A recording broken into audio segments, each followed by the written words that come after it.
First and foremost, I give all praises to Yahweh Ba'ashem El Shai, Ba'ashem Rakah Kodash. Double honors unto the elders and apostles, a great millstone. Salutation to you, Akim, pushing this word in sincerity and truth.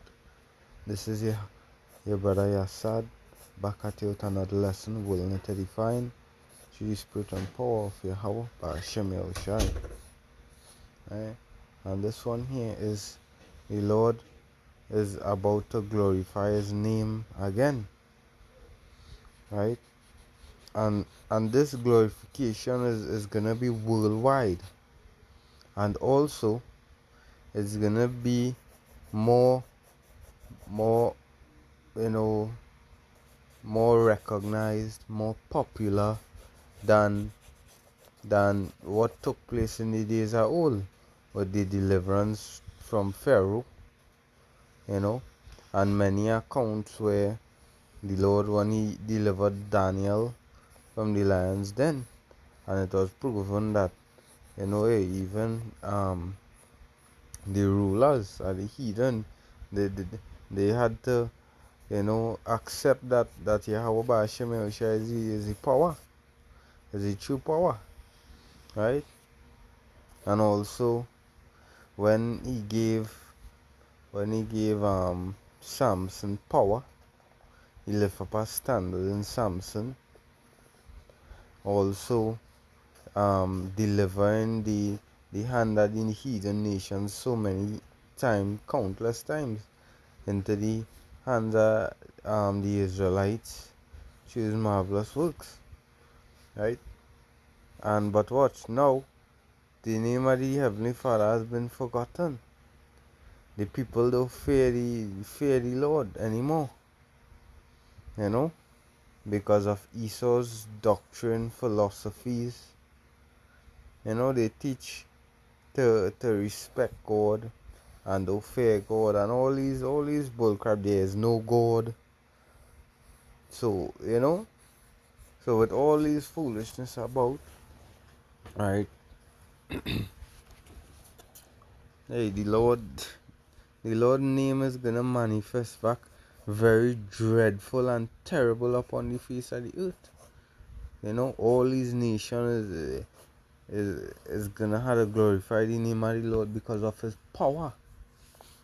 Let's get that in. I'll start off in the book of John, St. John chapter 12 and 28. It says, Father, glorify thy name. Then came there a voice from heaven saying, I have both glorified it and will glorify it again. Yeah, as I just mentioned, let's get to one or two of the account. Exodus 14:21.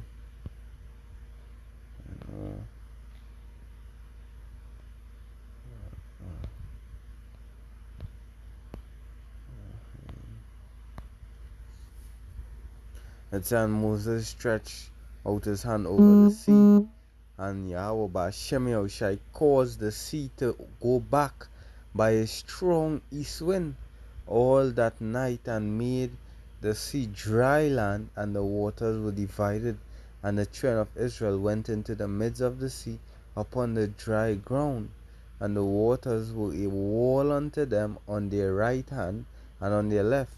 And the Egyptians pursued and went in after them to the midst of the sea, even all Pharaoh's horses, his chariots, and his horsemen. And it came to pass that in the morning watch the Lord looked unto the host of the Egyptians through the pillar of fire. And this here is to show you that Yahweh Ba'ashem Yahushai is actually within a big chariot. Right? It say the Lord look unto the Egyptians through the pillar of fire, which is the chariot, right, and of the cloud, and troubled the host of the Egyptians, and took off their chariot wheels. Yeah, so the angels was literally, hey, dealing with them, ripping, destroying the chariot wheels, all these things. making them slow down, that they drave them heavily, so that the Egyptians said, "Let us flee from the face of Israel." So when all these angels come out and start distressing them and all these things, they realize, hey, for Yahweh Ba'Shem Yahushai fight it for them against the Egyptians. And the Lord Yahweh Ba'Shem Yahushai said unto Moses, "Stretch out thy hand over the sea, that the waters may come again upon the Egyptians, upon their chariots and upon their horsemen."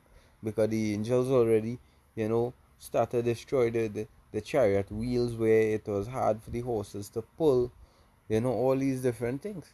Just to stutter them and hold them for that time for Moses, the Lord to bestow that power on Moses to bring back down the waters. It said Moses stretched out his hand over the sea, and the sea returned to its strength. When the morning appeared, and the Egyptians fled against it, and the Lord overthrew the Egyptians in the midst of the sea. And the waters returned and covered the chariots and the horses and all the hosts of Pharaoh that came into the sea after them. They remained not so much as one of them. Because just imagine that water part as a big wall. So you're looking at, could be 100 feet of water, 200 feet, and men upon between that. That like a real massive tsunami. A megalodon kind of tsunami. So when that water come back there now and close that gap, isn't it obvious the force that water coming is gonna crush everything up, the horses, the chariots, the people, everything. Because I mean, you might think it's just water, the water will pass and go. No, they're coming like two literal walls smashing against each other. Because the height the wall, the the the the, the the wave coming from it come like a tsunami. You see the power of a tsunami, you know. It literally mashing down buildings, pelting vehicles. So what is this flesh? So when them water clashes, everything it would die, right? Um, right, let's see. And right. But the children of Israel walk upon dry land in the midst of the sea, and the waters were wall unto them on the right and on their left. Thus the Lord saved Israel that day out of the hand of the Egyptians, and so Israel saw the Egyptians dead upon the seashore. And Israel saw that the great work which Yahweh Ba'Shem Yahushai did upon the Egyptians, and the people feared the Heavenly Father and believed Yahweh Ba'Shem Yahushai and his servant Moses. So this was just a account where the Lord, through Moses bring great deliverance, and he also even put fear upon the people, and they had to glorify his name. Because that is a something in Israel up to this day. Why it's and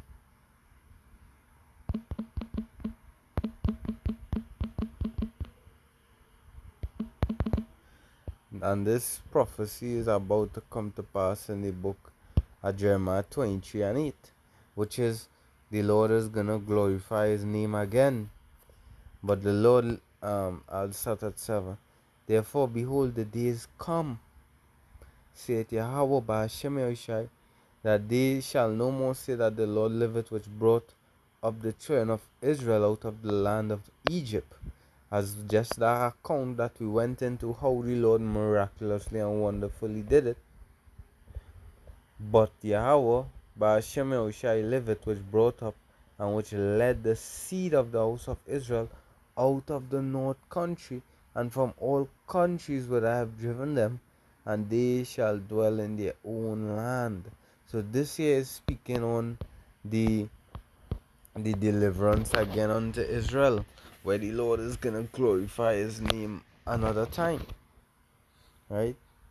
Another time the Lord is gonna deliver Israel. There's the accounting Judges 7 with Gideon. I already mentioned the account with Daniel in the lion's den, and he confessed that hey, yeah, Daniel power is the true power. And I believe he also carried out a decree, that to worship, the God of Daniel, reverence the God of Daniel. Judges 7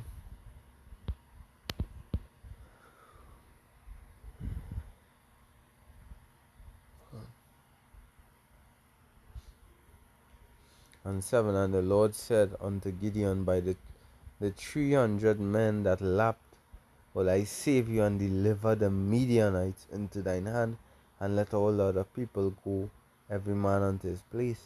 So the people took victuals in their hand and their trumpets, and he sent all the rest of Israel, every man unto his tent, and retained those 300 men, and the host of Midian was beneath him in the valley. So again, this account was when the Lord tell him choose a certain number of men, because the Lord say, he, in a sense, he don't need no big set of man to bring deliverance, and he work in few numbers. He just work with few numbers, right?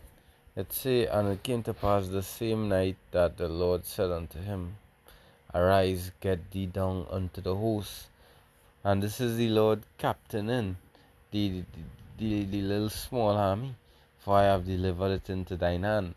But if thou fear to go thou with Purah thy servant down to the host, and thou shalt hear what they say, and afterward shall thine hands be strengthened to go down in the host unto the host. Then went he down with Purah his servant unto the outside of the armed men that were in the host, and the Midianites and the Amalekites and all the children of the east lay along the valley like grasshoppers for multitude, and their camels were without number, and as the sand by the sea side for multitude. And when Gideon was come, behold, there was a man that told a dream unto his fellow, and said, behold, I dream a dream, and lo, a cake of barley bread tumbled into the host of Midian, and came unto a tent, and smote it that it fell, and overturned it that the tent lay along. And his fellow answered and said, this is nothing else save the sword of Gideon the son of Joash, a man of Israel, for into his hand hath Yahweh delivered Midian and all the hosts. And it was so, when Gideon heard the telling of the dream and the interpretation thereof, that he worshipped, and returned into the host of Israel, and said, arise, for the Lord hath delivered into your hand the host of Midian. And he divided the 300 men in their companies, and he put a trumpet in every man's hand, with empty pitchers, and lamp put in the pitchers. And he said unto them, look on me, and do likewise. And behold, when I come to the outside of the camp, it shall be that as I do, so shall ye do. When I blow with the trumpet, and all trumpet, I and all that are with me, then blow ye the trumpets also on every side of all the camp, and say the sword of the Lord and of Gideon. So Gideon and the 100 men that were with him came unto the outside of the camp in the beginning of the middle watch. They had but newly set the watch, and they blew the trumpet and brake the pitchers that were in their hands. And the 3 companies blew the trumpets and brake the pitchers, and held the lamps in their left hands, and the trumpet in their right hand, to blow withal. And they cried, the sword of Yahweh Ba'ashem Yahushai, and of Gideon. And they stood every man in his place round about the camp, and all the host ran and cried and fled. And 300 blew the trumpet, and the Lord set every man's sword against his fellow, even throughout all the hosts. And the host fled to Bethshittah in Zerat, and to the border of Abel Meholah, unto the Tabath. And the men of Israel gathered themselves together out of Naphtali, and out of Asher, and out of all Manasseh, and pursued after the Midianites. Yeah, and I ain't gonna go further down, because the Lord already put a fear upon them and delivered them into their hand, and to pursue them and to kill them out. That's another account, and there's many more. But now, as I just read, that this time here now, the Lord is gonna bring back His name glorious, right? Because the picture that this devil painted of the Heavenly Father is not how He seems. Because Exodus, I think is 15 and 3. 15 and 3, it said the name, the Yahweh Ba'ashem Yahushua is a man of war. Yahweh is His name. He's a man of war. He's a man of judgment. Right? And these people have forgotten that. So that's why here the Sirach 36. First I'll bring out Wisdom of Solomon. Wisdom of Solomon, chapter 12 and verses 17. It says, For when men will not believe that thou art of full power, thou shewest thy strength, and among them that know it, thou makest their boldness manifest. For the account, just recently some brothers was, there's a video where a orb of light turned into a man, and we know that is an angel, right? We know for sure that is an angel. So the Lord sending forth His angels all about the place, showing off His miraculous work. All they say is to boost the faith of the men of the Lord, and the women of the Lord. So it says, thou makest their boldness manifest. Because just as how He gave great power and strength unto Samson, so it is, it is gonna come back not new under the sun. Isaiah 59:19. Right?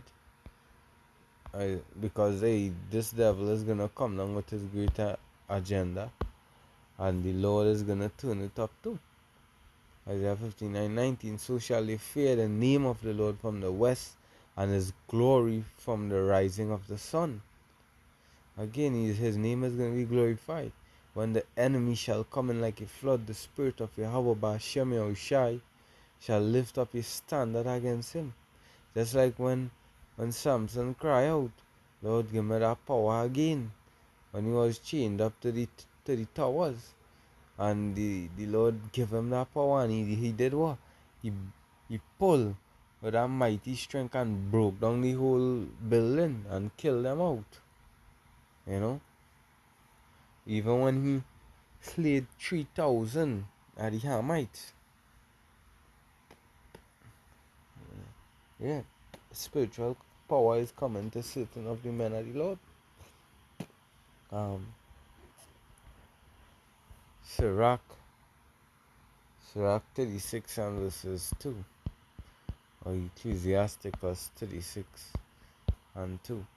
It says, and send thy fear upon all the nations that seek not after thee. Lift up thy hand against the strange nations, the heathens, because they in power right now. They spoiling Israel. They have Israel in the state that they are in, right? And for the longest while they think, well, nobody see it them, especially the damn devil, the so-called white man. The scriptures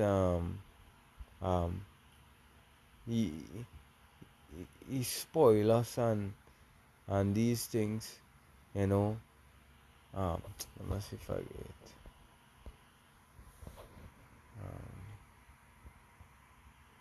In the book of Zephaniah,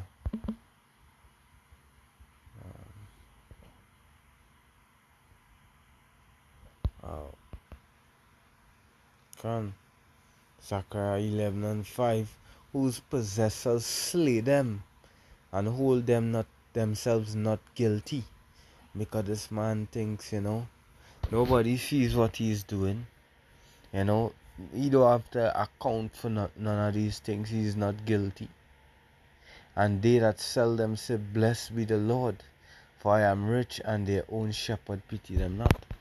But tell you what, lift up thy hand against the strange nations, and let them see thy power.